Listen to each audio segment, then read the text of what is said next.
మామూలుగా ఆడ మగ సమానం అని చెప్తారు కదా, కానీ ఈ సిచ్యువేషన్లో నాకు అలా అనిపించలేదు శాలిని. మీ అమ్మా నాన్న నిన్ను బాగా చదివించి ఎంతో బాగా పెంచారు. అలాంటప్పుడు ముందు వెనక తెలియకుండా ఎటువంటి పరిచయం లేని నా ఇంటికి నిన్ను పెళ్లి చేసి పంపించారు. నిజం చెప్పాలంటే ఇది చాలా పెద్ద విషయం కదా. చాలా పెద్ద విషయం. వాళ్ళ త్యాగం చాలా పెద్ద విషయం. వేరే లెవెల్. అదే చెప్తున్నాను, నీకు ఎప్పుడు వాళ్ళని చూడాలనిపిస్తే అప్పుడు చూసేసి రావచ్చు. నువ్వు ఎన్ని రోజులైనా సరే అక్కడ ఉండొచ్చు. నా దగ్గర పర్మిషన్ అడగాల్సిన అవసరం లేదు. నేను చెప్పింది నీకు అర్థమైందిగా?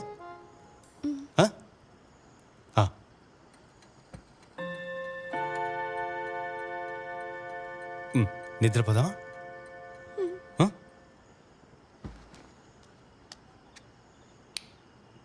శాలిని,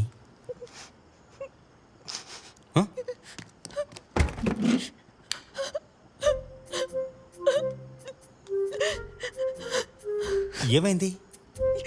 ఏమండి, నేను ఇప్పుడే మా ఇంటికి వెళ్ళాలి. మా అమ్మ నాన్నని చూడాలి.